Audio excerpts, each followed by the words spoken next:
Hey, it's Bill Simmons. I have some good news for you. The hottest take. It's back.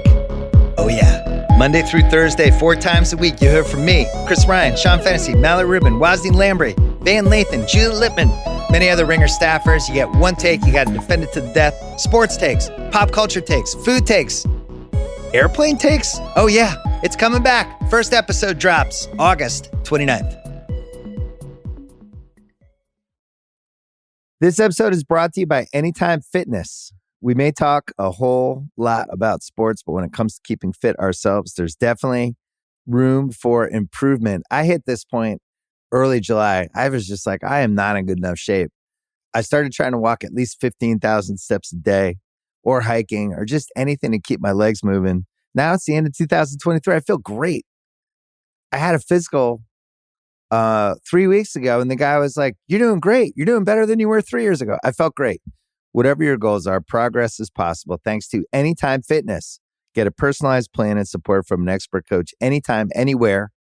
Visit anytimefitness.com to try Anytime Fitness for free. Start to train for your life. Terms, conditions, and restrictions apply.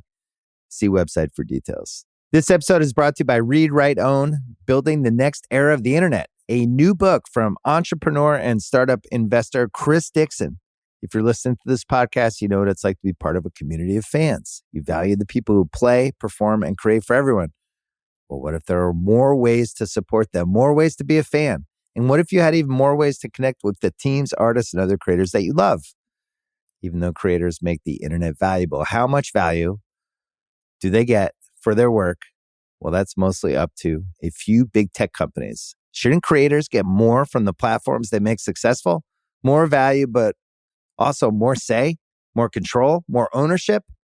Read, Write, Own explores an alternative future for the internet, one that reclaims control for creators, fans, listeners, and gamers, the people who not only use the internet, but make it useful. Read, Write, Own imagines an internet built by us for us.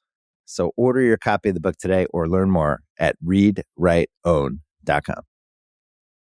I need support staff to clear the room.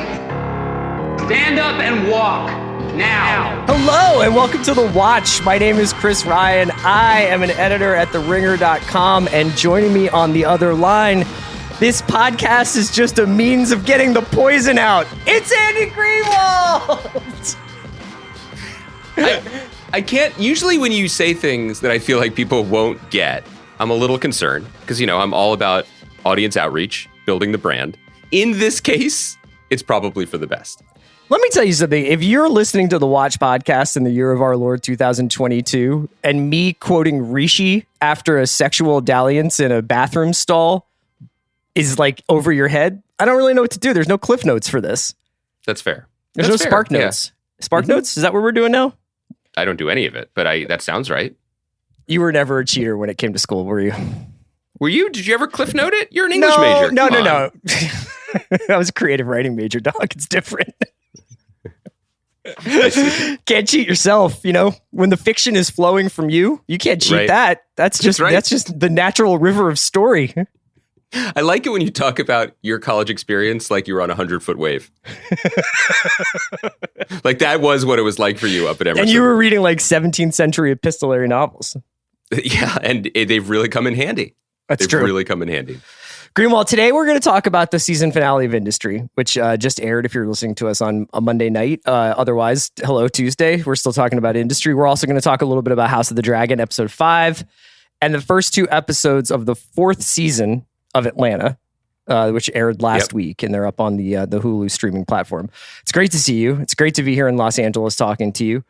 Do you want to get right into Industry, or do you have any news or notes you want to get over? Oh, should I do a little bit of programming first? I think programming is great. Let's do a little housekeeping. On Wednesday at midnight, as the clock chimes, I will be asleep, but please continue. Andy will turn into a pumpkin. We are going to release an episode of the podcast dedicated entirely to Andor, the new show from Disney Plus, the prequel to Rogue One, created and written by, or executive produced and created by Tony Gilroy, and co-written. He wrote a bunch of the episodes. His brother Dan wrote a bunch of the episodes. Bo Willimon wrote some episodes.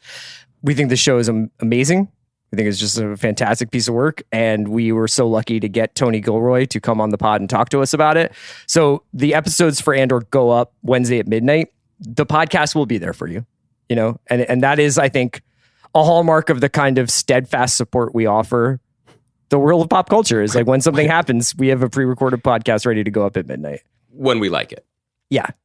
Is the embargo over? Can we talk about it? No, the review embargo is Tuesday, and I dare not taunt Chapek. No. Yeah, I think definitely Bob Chapek would be mad to get good press from us today. You're right. I think we should be protective of the Bob whenever possible. Is something going wrong with Disney today? Today? No. But that guy lives in the triage ward. You know what I mean? Like he's only alive. He's at his best when he's in a foxhole. Yeah. He doesn't even feel alive until the stock price drops 200. I will say that you can draw your own conclusions then. No, about it's not a review to say we love it. Isn't right? It? It's just an expression of enthusiasm. Oh, okay. Let's just say that. We love it. We love what we've seen so far, and we're going to be talking about it extensively in the next couple of weeks. But we have this awesome episode to share with you on Wednesday, which is us talking with Tony Gilroy, and we'll share some thoughts on Andor as well. Let's get into another show that we love. Possibly the only thing I love more than intergalactic rebellions is people getting arrested for cocaine possession, but not for intent to distribute. And also not for drunk driving. Well, also, I mean, apparently the PurePoint business card just gets you out of everything, you know? Do you think that's what was happening? I thought it was more like a leverage. He was just like, you have to come with me because you don't want to lose your job. Yes. By the way, but I also felt like there was a little bit of a like, I know you're an important, not an important person maybe, but you just like, you have like a job, you're like, but we're just going to throw you in the drunk tank and kind of make up the numbers here. I love that you're starting with this. So here's a question for you, Chris. It's hardly the most important thing to happen, but it was one of the most heartbreaking things. I love the episode. I love the season. I love the series.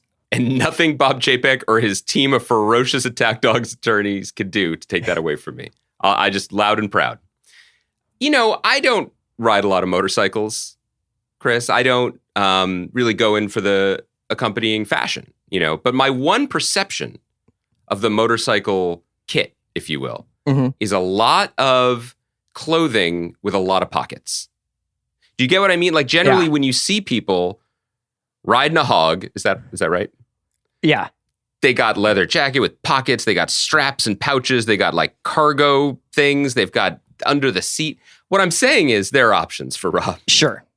There are options. Like you could secure the bag in any number of metaphorical senses, not just in your wallet, literally tucked in with your driver's license. That's my only point. This isn't even a quibble with the writing. This is purely just life advice for my guy who can't win no matter what he does. So the reason why I made that joke in the first place to bring up Rob, and this was an episode that essentially killed the children of this show. You know, like I said, if you imagine Harper, Yasmin, and Rob as the three kind of kids that are raised by PurePoint in the first season, introduced through this sort of incoming class. Are you considering Gus as part of this generation? Or a little bit, yeah. But although Gus arguably winds up on the top of the mountain by being the farthest away from PurePoint possible. For real. It's the only place worse than the conservative British government to be, I guess. I was just really fascinated by, you know, if you look at showrunners as gods, how they treat their kids. And I've been really kind of consumed with thinking about like, what is there a morality to industry? Because I think part of the reason why I was drawn to it in the first season was the almost absence of one. Like the things that happened in the show seemed to happen because they happened, not because they should or shouldn't happen. Right. Like there was nobody putting their finger on a scale to say, you know, this behavior should equal this outcome ultimately. Now, we can argue whether or not that did happen to Harper at the end of this season, right? Like whether or not she finally kind of had been running in the red so long that like there was gonna be a comeuppance for that. There was gonna be a reckoning for that. But do you think about industry in those terms much when you're watching? Well, I think the last 2 weeks have been an interesting case study for that question. And I think that or if it's a test case, I think that Mickey and Conrad have passed with flying colors. I think the show absolutely has a moral compass Yeah, I mean, it does not have... That is the succinct way of saying what I was trying to get at. No, but it does not have a judgment of its characters. It has a great deal of empathy for its characters. And I think that, in addition to some character stuff that I think we're going to get into throughout this episode as we talk about some shows that are a little bit light in that department, I think it has deep empathy for its characters. And I really admired the way, and we'll have time, I'm sure. We've been talking about the structural, actually not even innovations, the structural, just the solidity of this season. But I think what was really remarkable to me was the fact that they've presented us with a world that is, totally opaque to us on one hand, because I still don't really understand what shorting means. I keep meaning to Google it, but there's just, football's back. There's a lot going on. It's a universe where these people it's such an imperfect universe for these people to be working out their very deep issues, because you know what it reminds me of? A world that I understand a little bit better, but I'm equally a little bit terrified of. The robust world of improvisational comedy. Because there's really one rule, right, for those of us on the outside that we understand, which is you never say no. You say yes and you build on it and you build on it and you build on it. And I think that rolling with something, the way these characters have rolled with the very tenuous morality of Pure Point and of their nightlife shenanigans, has allowed them to think that they had a place there, that they always had a place there, that they themselves were deserving of fighting in this arena. But as soon as any of them say no, and I'm thinking particularly of Yasmin, but also Rob's lesson as well in this episode, if any of them push back, if any of them try to dig in their heels, if any of them don't go along with the game, it's savage, right? It's absolute blood sport. Yeah. Think about that moment when Rob gets the phone call from Nicole on the floor. He's pretty much living in the land of the dead. It's like Rishi, DVD, like all these people who kind of don't work at Pure Point anymore there. Yeah. He is essentially like tied to this woman. And even though there is an open investigation or at least talk of an inquiry into like Nicole's predatory behavior, they're just like, that's too much money. You got to take it. Everyone and everything has a price. And in a world where everyone and everything has a price, everyone and everything can be used as currency. And we saw that with people we care about as the audience, in terms of certainly Rishi, DVD maybe to a degree.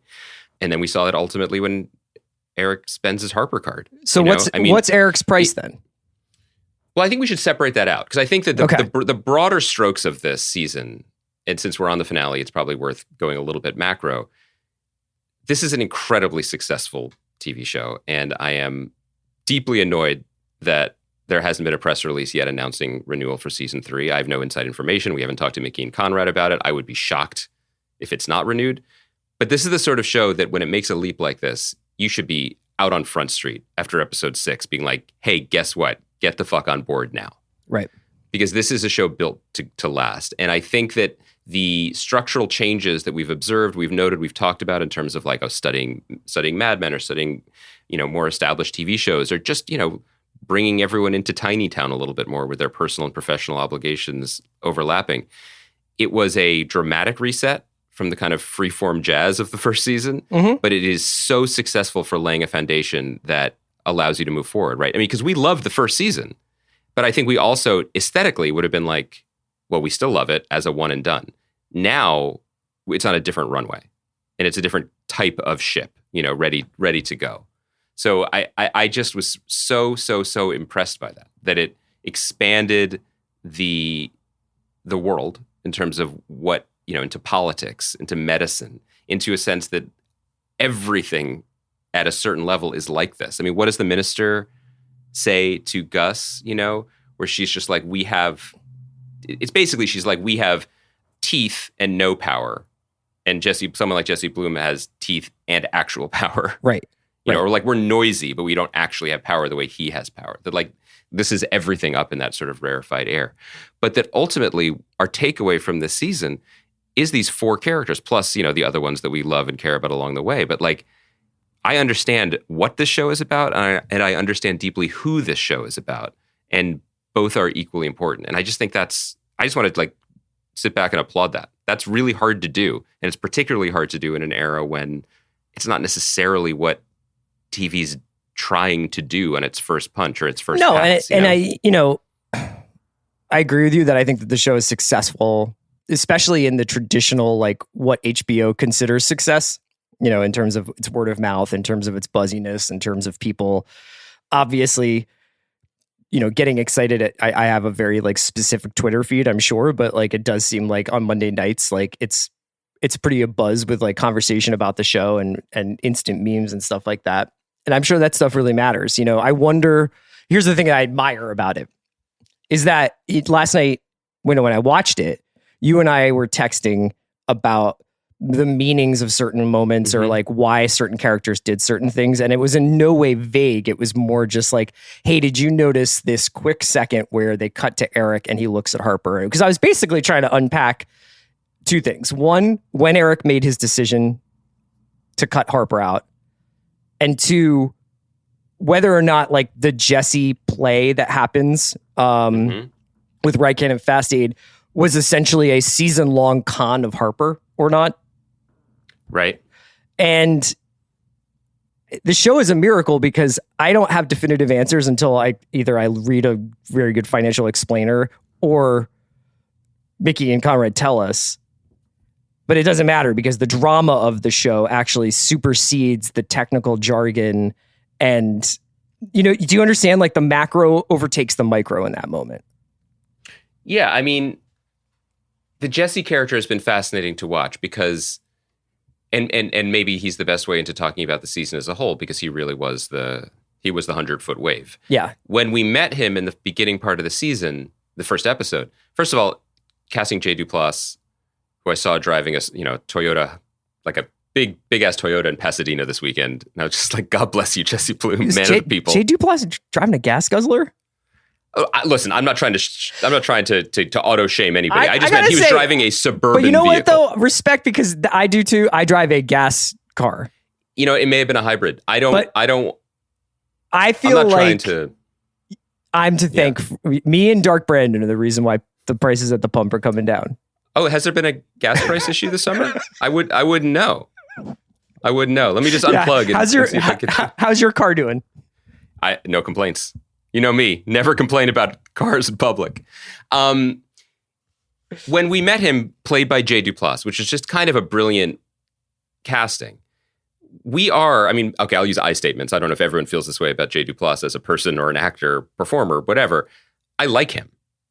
I liked seeing him on this show. And it was a meet cute, you know? And again, in the interview that Jay did with Vulture last week, he talks about how the character was originally written for someone who is older. There may have even been some overtones of sexual chemistry or something with the Harper relationship in the early drafts. And it, you know, casting him steered away from all that in a way that was really positive. They were just kind of lonely souls eating cheeseburgers at a hotel. And what immediately popped off the screen for me was the potential paternal relationship, right? That Harper is, or parental, let's just say, that Harper is constantly looking for, whether it's with Eric or it's with Jesse.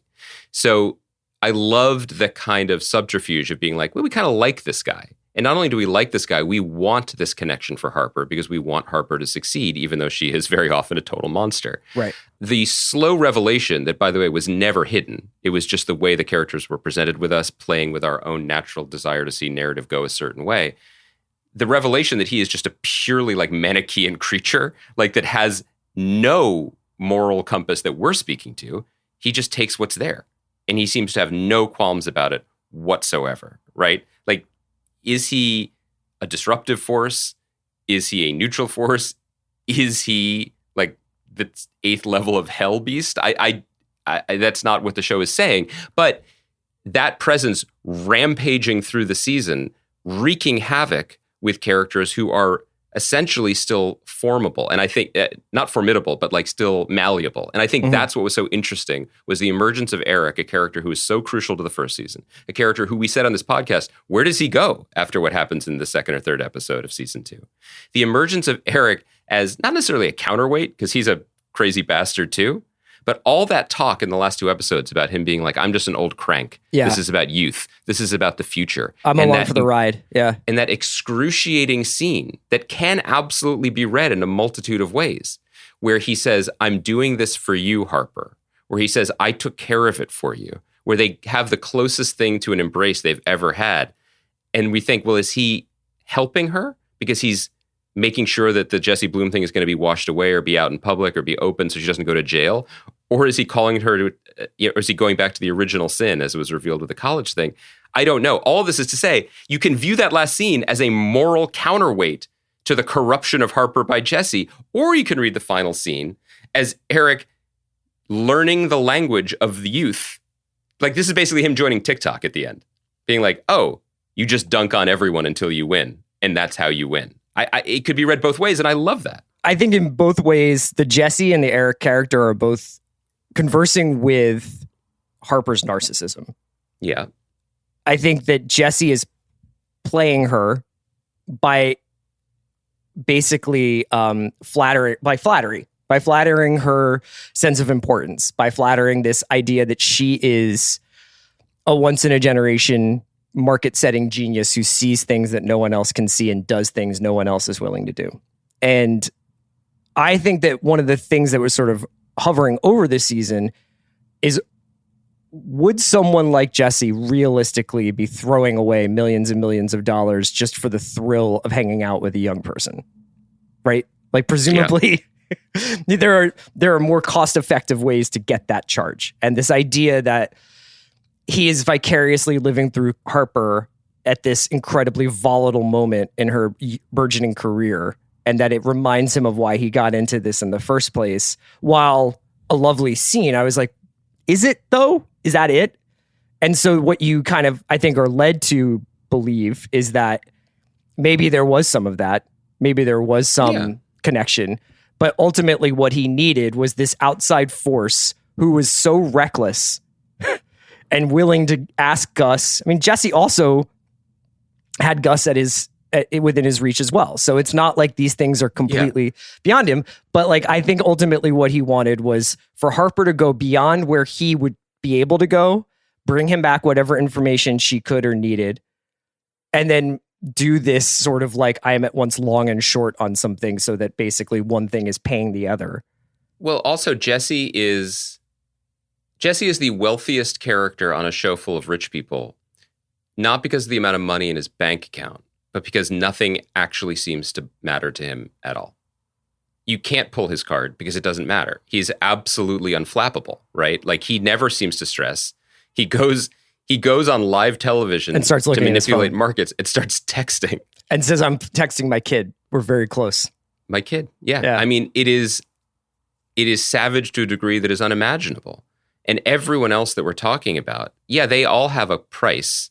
They all have a slippery slope that they're tobogganing down, by choice. But man, they hit some bumps on the way, and you see them take the hits. You see, I mean, Eric, for all his, Eric was like the Iceman, right? In season 1, he'd been doing it forever. And the performance that Ken Lung gave in this season was so interesting because it was all on the surface. He was a mess. He was punch drunk. Yeah. And sometimes just drunk. You're sloppy in a way, and everybody that we know and care about, the bruises show. And I think that's why we care about them. But man, and I think that this is a good moment too. I just don't want to let the season end without talking about Myha'la Herrold, who we love, and who really is delivering one of the great lead performances on TV at the moment. It is totally unique. Yeah. And I thought this episode was such an amazing showcase for her, not because of just individual moments of actorly brilliance, like when Eric leads her in to that cell, basically to her execution chamber. She gasps, she physically recoils. And it's just this like effortless, emotion-driven acting that she's just amazing at. It wasn't that. It was the moment in the funeral, listen to me, Rishi's funeral, single Rishi's funeral, the wedding, when she and Yaz are reunited and they are kind of goofy with each other and they're happy. And I was like, wait, oh my God, I know that person. That's Myha'la who's on our podcast. That's actually the person. And then all of a sudden you remember that she is acting her ass off all the time, which isn't to say there aren't great performers who are always partly themselves, I mean, that's what we celebrate often. But it was a really interesting reminder of just how many layers are going on throughout, to be that controlled, to be that intentionally opaque in a professional setting, but for us always to be aware of just how deeply raw she is. It's just, I was so impressed by it. So I wanted to ask you a little bit about the sequencing of the scenes and the sequencing of events, just out of curiosity, and maybe it would be illuminating for listeners as well. So, they go through this process of the Yankees, then it's the Japanese bank. The Japanese bank is going to probably make an offer for the four of them, for DVD, Rishi, Harper, and Eric. Then the problem is that the Japanese bank wants them to move back to New York. That's a non-starter for Harper. Eric doesn't want to relocate. They start talking about what they could do and whether they could make a play, basically leveraging the Japanese bank against Pierpoint and trying to get back into the Pierpoint good graces. Eric sets up this meeting with Adler, who runs Pierpoint, essentially, and says... And this is all after the insider trading. This is all after Harper has gotten Gus to tell her about Fast Aid. Basically, it's yes, right, and gotten Jesse to. He's like, cover me, so she's covering him again, right? And she's now thinks she has Bloom in her back pocket again. Yeah. She can go around representing like she's his coverage. She goes into that meeting and she's like, I am your business essentially. But in the course of the Adler meeting, she suggests that Rishi and DVD be cut to basically lower the overhead. And when she does that, there is a cut to Eric, and Eric looks at her like, holy shit. And then Eric sits down and starts to play along with it. Then there is the after that, there's like, she's in the pub with Rishi, Eric calls, she's using code words, and he's just kind of like, what? And then he sees her the next day at the wedding, and he kind of like looks behind him when her and Yaz are laughing. And he seems almost like disturbed that there's no, like, I don't know, reverence for the moment, I suppose. Well, also, there's just no, to every generation, both, entrances and appalls the one that came before. And what does Gus say when he's talking to her earlier? He's like, this is psychopath language. Yeah. Yeah. I think that's an echo of what Eric is observing, right? Yeah. Right. And I don't, you could make was it the insider trading? Was it the fact that they enticed two guys to leave a company and then cut them in the process, or tried to cut them in the process? Does Rishi know that that's what she did when Rishi's on the floor and she's like, what are you doing here? And he's like, I don't know. What am I doing here? He definitely knows. So my read on the whole situation was that Eric just saw that this person has no bottom. I also think, and then I would be next. It would eventually be me. Yes. Which has already happened. She's both killed him and saved him multiple times. I also think, and this is why I admire, among the many reasons why I admire the show, it's an act of love. He says, I'm doing this for you. I think that's true. That's a sign of a successfully naughty scene, right? When all of it is true. Mm-hmm. He's doing the single worst thing he could possibly do to her. He's betraying her. He's shoring up his own position. He's behaving the way she has behaved. But also you were using addiction language, which is always relevant in the show and became more relevant this season. He saw that she has no bottom, right? That she hasn't bottomed out. There just isn't one. And by the way, I think the other thing, this conversation about what Eric is doing and what he's done to Harper is a deeply generational conversation too. And I think that's something else that really, really shone in this episode and then reflected backwards and made me realize so much of the season was about this, which is about generational divide in terms of what is acceptable, in terms of language, behavior. It's like Nicole in the car where she's just like, I have a couple of drinks, I get handsy, and it's traumatizing for you, Yep.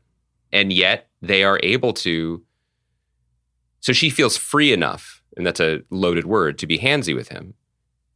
It's interesting, and this is an example of the show not putting a moral filter on its Instagram, whatever. Like, they are able to speak to each other completely directly. Nicole brutally. Nicole and Rob. Yeah. And honestly. And they sit there and they take it because the other person is right. What do you think Nicole and Rob talk about when it's like going okay?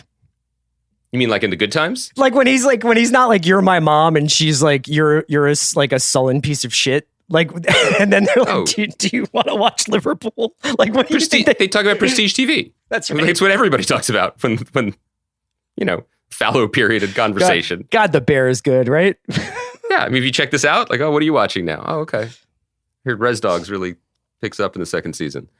Yeah. And then speaking of generational, that's also in the Yasmin and her father scene, which is just another scene of beautifully architected savagery. This is a sign of a well-made season of TV. Like, that scene on its own was beautifully written and beautifully played and wonderfully staged too. It's just like they have access to these spaces that feel like money. Like later when Yasmin has the brunch, with, I forget her name, the young woman, and they somehow managed to spend 220 pounds on brunch. Like, what are these rooms where this is happening? Right. Anyway, that scene in and of itself is great, but that scene is also the culmination of an entire season worth of work, right? And I love the kind of grace note, or the complete lack of grace note, that Yasmin correctly, in terms of a moral sense, walks out. And it's like, I want nothing to do with you. And then the humiliations begin to rain down on her. And then when she is locked out of the 12 million pound flat, she calls Dad. Mm-hmm. She still calls him. She still calls him as if there was one true relationship there, as opposed to this just hideous knot of, I've always hated you, but now I'm going to be sweet to you so I can represent you and so I can be successful at work. But you're also my benefactor and patron and landlord, and it's all going to be fine because when it really matters, you're going to be my dad. Yeah. Well, and then and then think about what she does to Rob. Yep. I mean, she essentially, both Yaz and Harper have very corruptive energy.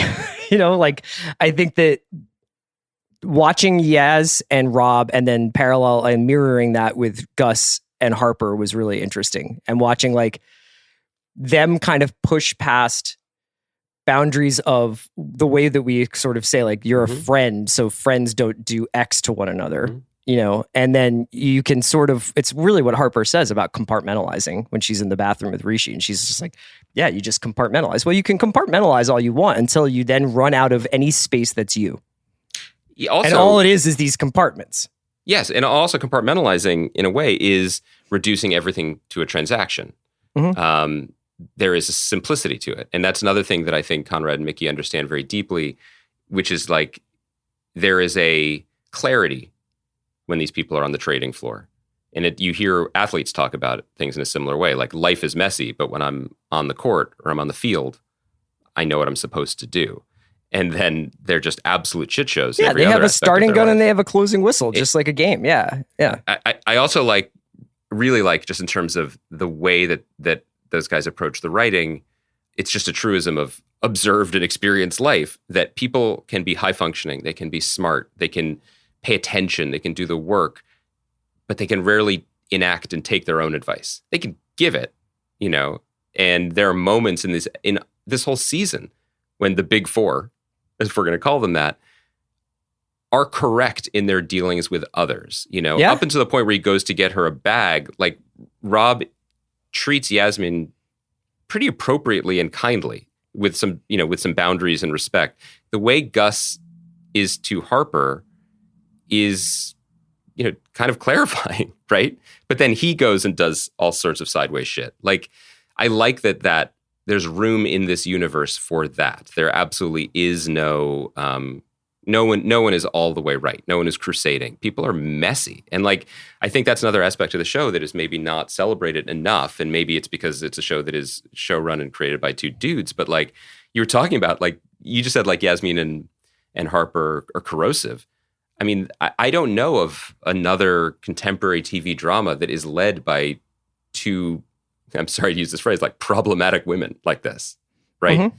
They are absolutely the heroines of this show. And I love them as characters. And I love the scene where they're happy. But they do wild shit. Yeah. And that's great. That makes for great, great, great drama. And to me, the brilliant thing about what they did this season is that on a minute-to-minute basis, when you're watching the show, you're just so involved in the music of the dialogue and the music of the music too. And the music of the music and the thrill of the show itself.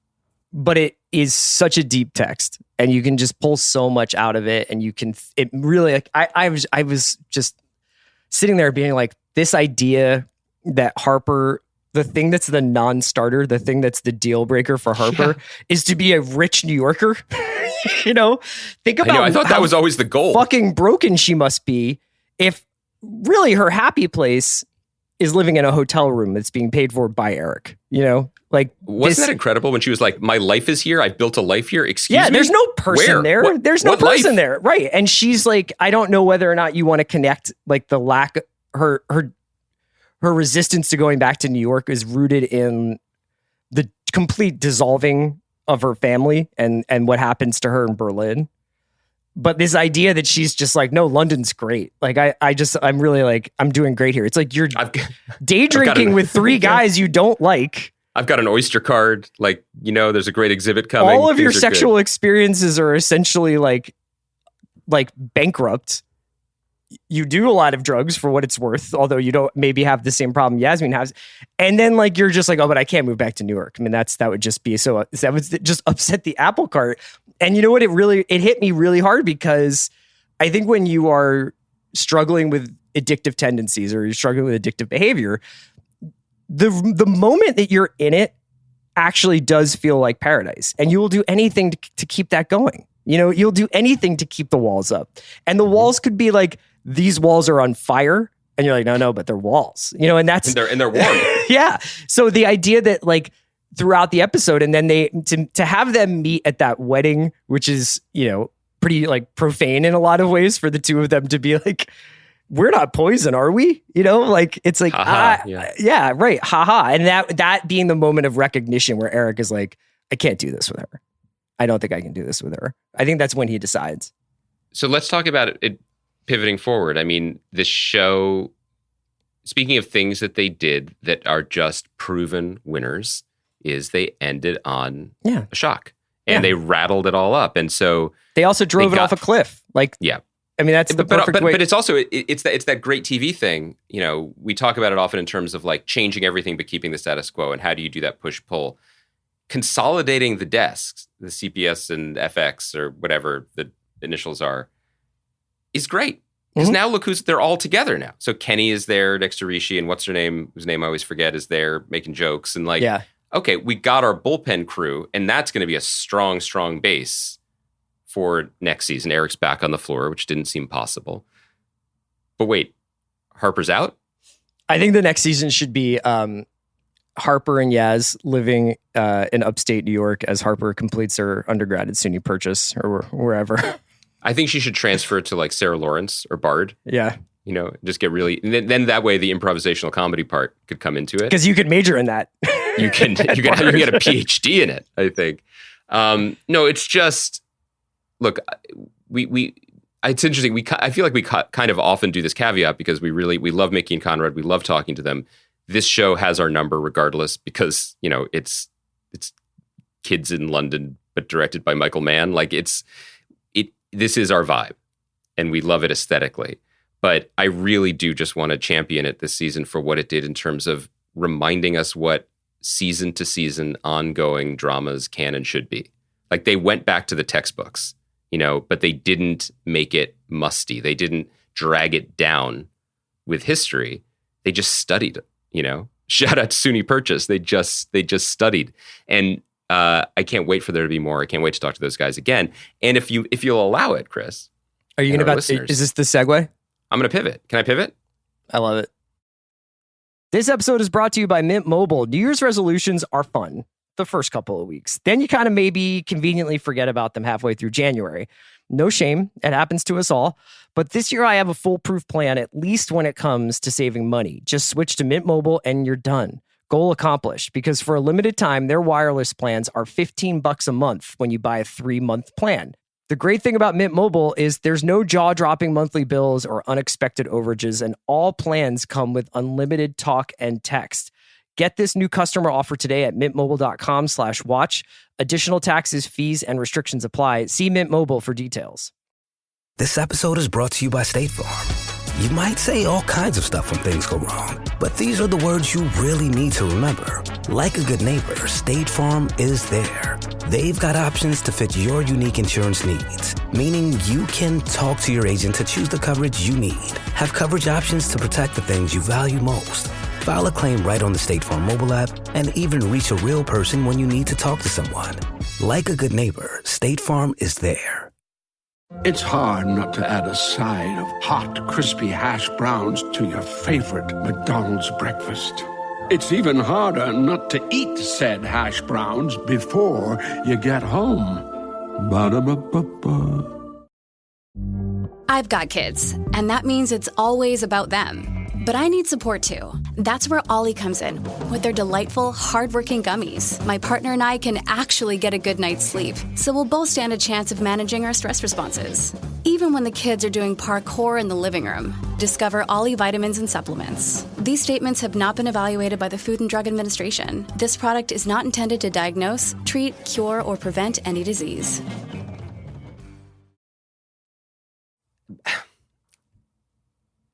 Every year, look, you know I like to listen to sports podcasts too.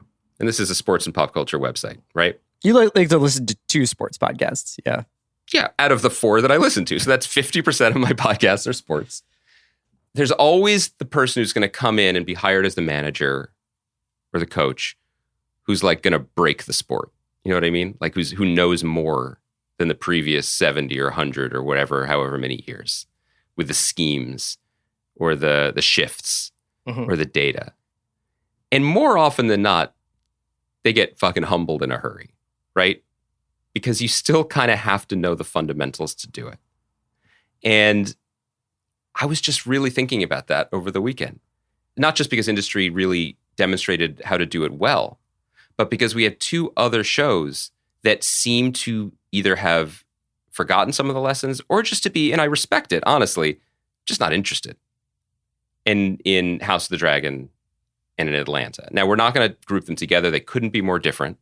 I also want to caveat it by saying, this is not me saying I know better than these incredibly gifted and talented creators on both ends who are doing incredible Herculean work in production and delivering thought-provoking content and dragons and all that shit. Like, this isn't me saying that. This is just me saying that, like, when I watched this episode of House of the Dragon, which was written by Charmaine Degratte, who's a wonderful person, she's a brilliant writer, and this isn't on her that I'm saying this. I just feel like as an enterprise, I feel like they just kind of skipped a couple steps. Well, they skipped a couple of years. Well, they definitely skipped a couple of years. But I think that's what you're reacting to. We were talking about this on Talk the Thrones, and it wasn't like it wasn't even like a major part of the podcast, but we chatted about this at the end of Talk the Thrones yesterday about, I don't think it's any mystery if you watch this just scenes from next week, the cast changes next week. So there's a significant time jump coming up.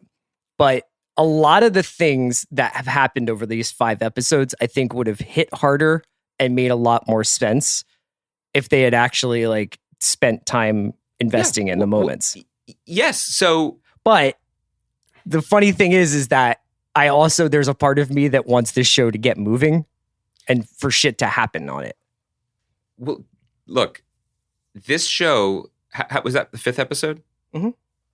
5 episodes in, House of the Dragon is a Wikipedia entry for a better TV show. It is giving us the plot points, the history, the character pieces, the chessboard, but absolutely no reason to care about them or to be interested in them.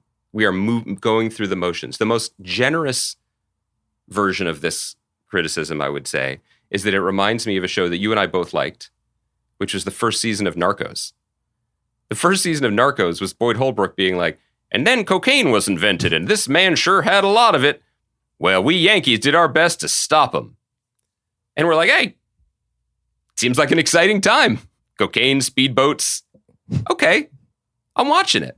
It's surfacey to me because we're not spending time with the people enough to differentiate them or understand them. We're being told, it's being narrated to us. Yeah, I wrote like a thing when that came out, like that was like, this is Wiki TV. And it's essentially like something will happen and Boyd will be like, oh, Pablo sure did have us running in circles after that one. And then I think that the show got like, over the years, especially when it moves to to Cali, it was much more like robust. Yeah, but go ahead. But that's what I'm feeling here. So for example, Sir Kristen, is that his name? Sir Kristen. Loses his shit a little at the bit end of a of this temper. episode. Gotta admit. Yeah. I am not all of the audience. I don't presume to be. I'm sure there are people who were found it thrilling or moving or locked in, shocking. my takeaway was, why did he do that? He has been in love, hopelessly moon-faced in love for 25 minutes of screen time, just to be generous here. But like for, I think, a year or so. Like that's the problem. Like I think what you're reacting to is the fact of the compression of time and the amount of work that they're doing in all these different areas of the show with characters means that we're supposed to take this exchange he has with Rhaenyra on the boat where he's just like, I've worked my courage up and I'm going to say to you, like, you and me can run away and be a John Mellencamp song together. And she is like, are you fucking kidding me? Like I'm going to use you as a sex toy for the rest of my life, you know? And that blows his mind and that breaks him. And then he also finds out that his oath is essentially now publicly broken because the queen and all these other people know about like his affair with the princess. Yes. No, I mean, that's what I mean by Wikipedia. So that's supposed to put him on the edge. And that when this dude comes up and taunts him about it, he loses it. This all tracks. When this is on the board in a writer's room and when it's in an outline sent to the network, it's very clear. And I do not say that with judgment. Like, it's super hard to write a clear outline. It's super hard to get characters to go to A to B to C to D. I really struggle at it. Like, it sucks. This show is doing that. The dominoes are falling in the way that they were designed to fall. The problem is they didn't find room, and this is going to come up. The flip side of this argument is going to be made when we talk about Andor, because Andor does do this. There's not a single defining passion, quirk, flaw in any of these characters that interests me. There's not a spark of humor. There's not a spark of surprise. You don't find that with Damon? Damon is the only place where any of this exists. And I think a large part of it is because Matt Smith is having fun playing a guy who doesn't give a fuck. Because he definitely had fun being like, guess what? I own your house now. He was great. He's a great actor. Millie Alcock's great. These are really good performers. It is the simulacrum of it's good. I mean, you're there like, hey, I'm in Game of Thrones. It's awesome. But I was really struggling with all of this episode because why is Allison big mad? Why is she mad? I'll just put that to you. Tell me why is she so mad? I think it's a couple of things. I think she's mad that her best friend lied to her on her mother's grave, lied to her. Okay. I think that she is increasingly aware over the course of the episode of what her father said, which is that there is only one way for Rhaenyra to solidify her claim to the throne, is that's to kill you and your kids. I guess there's just really no checks and balances in government there. Like, there's not a lot of like oversight, not a lot of independent, like, you know, governing bodies there. They're just like, there's no special masters. Turns out the princess just like committed mass murder. I guess that's true when you think about Game of Thrones. But anyway, my point being is that I think over the course of the episode, she has been like, I think initially maybe a little bit of a wallflower because she was like, I got plucked out of nowhere to be the queen, but I'm not the queen. It's really about the princess and it's really about this king. And then she keeps having sons and like, you know, growing into her role as the queen. And then by the time they get to this royal wedding, she's just like, no one can be trusted. I have to look out for me. I have to be, and, you know, the green dress. And I mean, I'm glad I have you. Like, Here I am. That's helpful. But like, and I'm going to be tough. I'm being tough. You're like, that's not on the screen. I want this to be better. I want this to be good. And I think it still can be. There's no reason why not. Not just because of the talent involved, but because of the resources and the importance that it plays for all of this. Like, I saw someone was, I don't know, was tweeting or, you know, I love Facebook, like basically being like, accusing me of misreading this show the way I made a mistake in Better Call Saul. And basically saying that we should not talk about the show until it's done. Which, okay, but then there won't be a podcast. I thought maybe there was a deeper criticism at work there. We're going to be talking about this show week to week, so we got to talk about it week to week. I can't say, we can't just give it a mulligan until the season's over and then be like, boy, glad we didn't talk about the 5th episode. You know? I think that if I cared more deeply about these characters in this world than I do, I might feel really good that the Targaryen story is finally being brought to life. That they're doing a great live version of a song that was written a while ago that I like to hum to myself. Cool. This is the big band version of it. That's great. But so far, it really is striking me. It's as if Kevin Feige had made Iron Man, right? And thought that the Iron Man suit was the star of the movie. That's a good way of putting it. You got to give me the people in the armor riding the dragons. I just feel like, and I wish they could. I wish they could find a way into it. And I'll say it again, even though this isn't the I was saying like this isn't the part that's going to get aggregated. I don't think we get aggregated. I just mean like it's so hard to do any of this. There are so many demands being placed on the creative team for the show. So I do not belittle the fact that they're like delivering a program every week that is up to the visual. And, not to at all like standards. Be like, oh, Facebook commenter person had a point. I think was that you? Was that your burner? No, I don't. I think I was trying to still smoking 77. I think it really it will be interesting to see where we are after episode 6 because that I wonder whether or not we will then look back on the first 5 episodes as basically prologue. Like as essentially like throat clearing. As we get then to what the show should be. Now, I don't know actually whether or not if this is like a 4 or 5 season map of a show and there will be other actors playing these characters on top of this. And they plan on changing out the actors every 1 or 2 seasons like The Crown does. Like that could happen. But yeah, like I think because for one thing, talking with Mallory and Joanna about it every week, I kind of get a little bit more insight into like, oh, that's why I get that's why Sir Kristen is mad information a little bit. But yeah, like I think that it's a little static for my tastes right now. There was a lot of there was a lot of dancing at that wedding. No, I mean I think that usually I like dancing at weddings.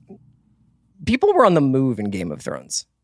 A lot of the time there was Rob is coming from the north and we're on this road and Arya's on this road and Peter Dinklage is in a box and now he's over here. And it's like, there was just like, it felt like we had like a lot more motion in the offense. And in this, I just feel like it's just like walk into a room, sit in the room, talk about stuff that's happening in other rooms, go into another room. And well, what are the goals? Right. You're exactly right. Like Game of Thrones was broken down into a dozen smaller pieces. And within each piece, there was an understandable, this character wants this. This character doesn't, and to be clear, it wasn't this character wants to become the prince who is promised. It was this character wants to get out of this fucking box, this week on the path towards whatever is coming next. And I think you've really hit the nail on the head. So what are the wants here? The wants are to maybe marry someone we haven't met yet for love and be the queen. Like what is the short-term goal for any of these characters? To stay alive, to not have your fingers fall off like your dad, to get along with your friend again, to have your baby become They're not doing king a great job of staying years. out of contact with dad, if that is a concern. No, I think it does. Watching the banquet scenes of this show, or even the visiting Driftmark scene, did remind me of the week in March when we all gathered in a room but washed our hands frequently. Can you imagine? Can you imagine Viserys's Yelp review of dinner that night? It's just like we had gathered for my daughter's wedding at this banquet hall. We had heard really great things about it. A lot of banquet halls went out of business, so I'm happy to support local businesses here. And I was digging into my quail hands first, as I'm wont to do. And then what do you know? I start bleeding out of every orifice. 2 stars. Well, also, I did feel for him where it's just like the duties of the king are never done. Earlier in the season, we talked about how small council meetings really could have been a raven. Yeah. Did he have to take the boat ride? You know what I mean? No, I think that they made him take the boat to humiliate him. To cripple him and to humiliate him. Yeah. Yeah. I mean, I do kind of want a soundboard, like in the classic sense of just like Patty Considine exhausted voice.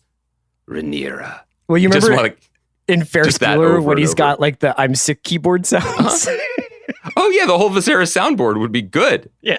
Coughing up a lung. Yeah. Maggots climbing inside your suppurating wound. Yeah. Okay, I get that. clearly we're still interested in the margins of the show, but we could put it aside for now. I'm glad that we didn't do the instant response because I found this frustrating, and I'm curious to see if this is a reboot, soft or hard. But it is going to be interesting for everybody who's still listening to watch Andor this week because it's not a straw man argument anymore, as far as I'm concerned, that a pressure's on, super expensive, priority for the network or streamer, big IP show just can't find the room to be creative or emotional. That's off the table now, as far as I'm concerned. And so a show like House of Dragon is on notice. It's not just being a custodian. Yeah. Should we talk about Atlanta before we go? Yes. Let's talk about Atlanta before we go.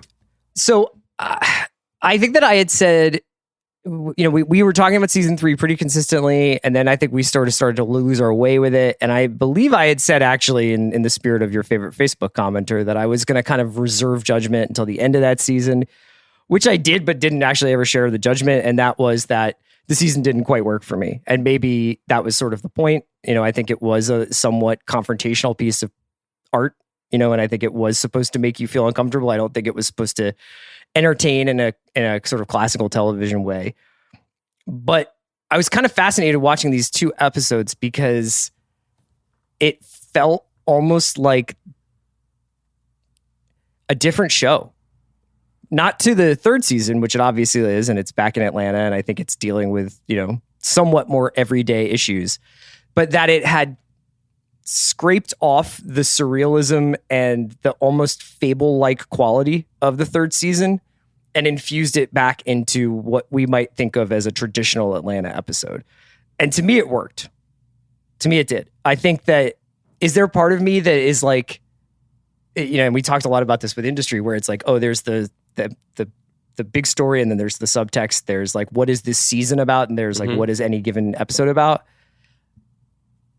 After 2 episodes, I'd still, obviously like Ern possibly leaving to go to Los Angeles is like a thing that's like going to be hanging over it. I don't mind the fact that there is not we must do this so that Paperboy can do that, or so that Ern can do this, or whatever. There's not like a kind of collective effort.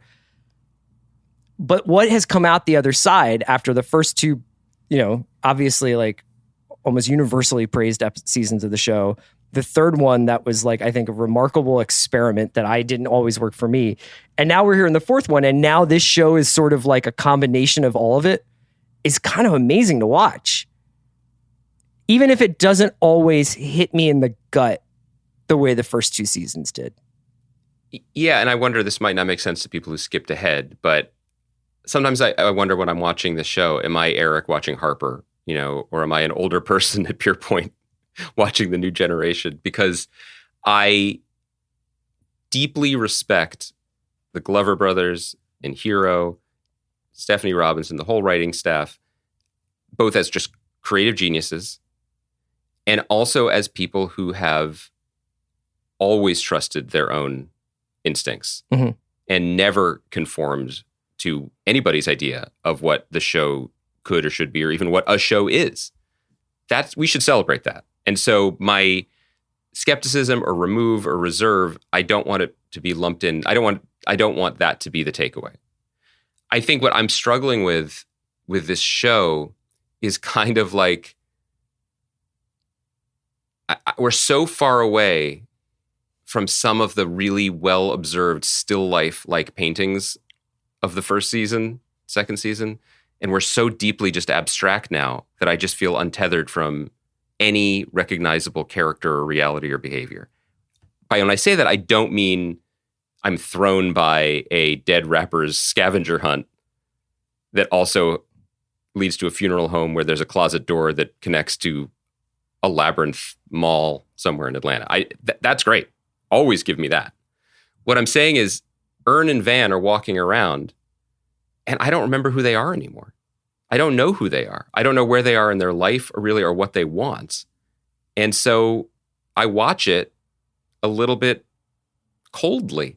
I watch it as an exercise, and that bums me out. Because I love those performers, and I want to love these characters in an emotional way. And that's why that's sort of the string I was trying to run through this series, which is that if I love the characters and I can be with them, understand their wants and needs and struggles, do anything.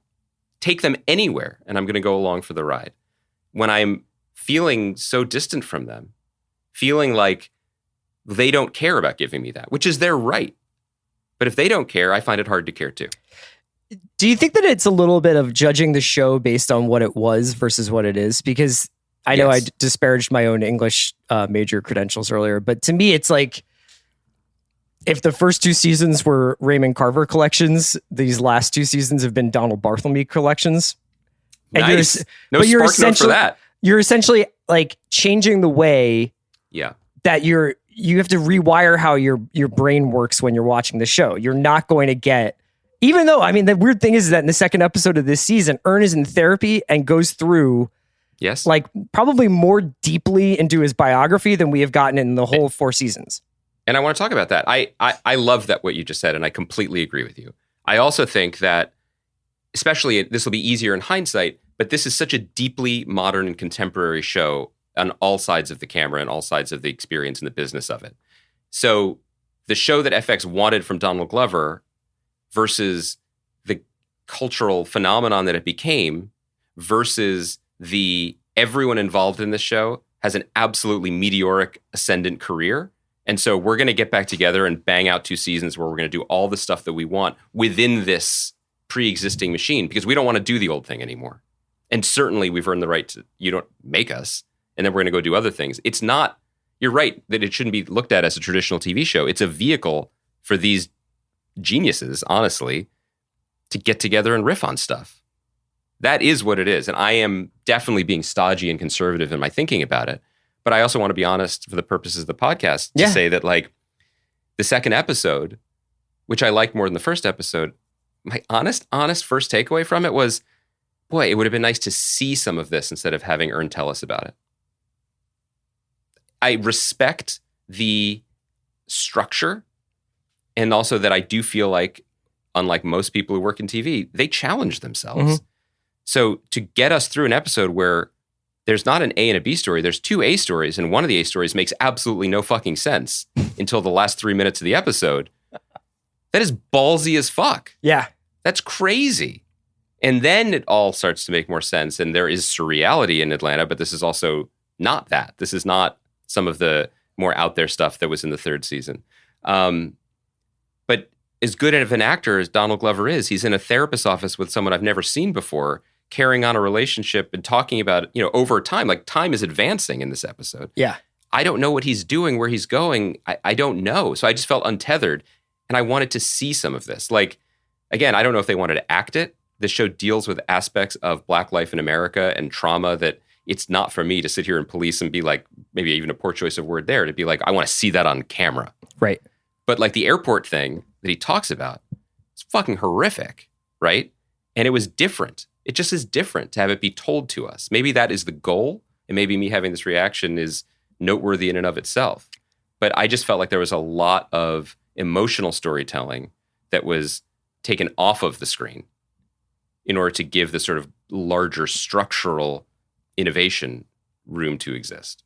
Yeah. Not a bad choice, just one that I didn't vibe with. No, I know. I think that it is like they're exploring new ways to make the kinds of points that I think they would make if they were like, here's Ern's experience at Princeton. Here's a flashback episode of Ern at Princeton. Or here is why Ern didn't, exactly, why Ern left Princeton. Can I jump on that just to say, maybe the answer is right in what you were just speaking about, which is in the text itself. Ern says he's not going to go play by their rules. He is not going to go perform for people who disappointed him, even though there might be value in it for those watching. And I feel like that's kind of a mission statement for the way Donald Glover maybe feels about the show at this moment. The legacy, there are a lot of legacies of the show, and it's not over yet. I mean, I can't wait to see what Alfred and Darius get up to in the rest of the season. I love those characters and those actors forever. But the legacy of the show might be less about the specifics of certain episodes or whether Van is fully represented on the show in relation to others or not, which is the big piece on Vulture about that today. And more in like, look what these creators did when they were given the keys. Yeah. Look what they did with it. And who's going to do something else like this again? And that is valuable. And so That's also why I want to be careful. Like, this is kind of the thing we got into with season 3. I'm like, this isn't working for me, but this is worthwhile. This is not something to be dismissed. It's definitely something to be watched and engaged and reckoned with, including reactions that aren't just throwing flowers. Right. And I was thinking about our Emmys conversation and the difference between talking about TV and talking about movies. And like, so Sean and Amanda on The Big Picture will talk about the Oscars and also really ultimately talk about their love of film and the movies as both an institution of like the tradition of like going to the movies and being together in the dark and having this collective experience, and movie stars, and also the art that comes out of film. Mm-hmm. And I don't think that we have that relationship with television, even though we've been talking about it for 10 years. I don't think anybody does. I think people like TV a lot as a thing to do with their time. Mm-hmm. But I don't think you see a lot of people who are like, what's really important is that we defend the traditions of the sitcom to the death, and that there is always a place where we celebrate the sitcom or the hour-long drama. It's like, I'm at peace with the fact that a lot of what we're watching probably was a movie that got changed to a TV show, or if it had been a different business, it would have been developed as a film. And, you know, like a lot of this stuff that we're watching is still in that weird nether region. But to watch Atlanta right now is to watch somebody truly playing with the form, and not only playing with the form of like, oh, you guys, 2 A plots and one doesn't make any sense until we get to the very end of the episode. But it's also playing with our expectations, and it's also playing with our relationship to the show. And that's not always fun, but it's pretty cool. Yeah, I appreciate that. And I'm glad I get to talk to you about it, not only because we do a podcast twice a week, despite what people on Facebook may prefer. You gotta get off meta, brother. But I am really learning some fascinating things about this pandemic, by the way, that really might blow your mind. But I think that just hearing you say that is right, and it's kind of a tempering agent, because one of the other differences that we talk about, but maybe we don't return to enough with TV and movies, is that the on-demand nature of it changes your relationship to it. And when I had a moment this weekend, Atlanta's back, I should take into account that I was like really, really excited for Atlanta to be back, in a way that I might have been in the past really, really excited for Parks and Rec to be back. Those shows couldn't be more different. But my reductive brain was like, oh, opening in my schedule without children, I love something. I want it to love me back. Right. That is not Atlanta. It has no interest in doing that. And it's probably wise of you to point that out and remind me, even though if I'd taken 2 seconds to think about it, I would have realized it. But if I'd taken 2 seconds, a child may have jumped on top of me. We could wrap it up there. How about that? So we're going to be back on Wednesday night with a conversation with Tony Gilroy, the creator and writer of Andor. We can't wait for everybody to hear that conversation. And Andy and I will chat a little bit about Andor itself. Can we just be clear to people? Like, we're not breaking any embargoes, Bob. But if you've been out on Star Wars, if you haven't seen any Star Wars They're since about to pull you back Star Wars, watch these 3 episodes. Then we'll talk. We were produced by Kaya McMullen, who allowed us to spoil industry for her, and we'll be back on Wednesday night. She didn't spoil it. She was like, did people do drugs? Did Harper do a bad thing? Kaya is the Oracle of Delphi of industry. She's fine.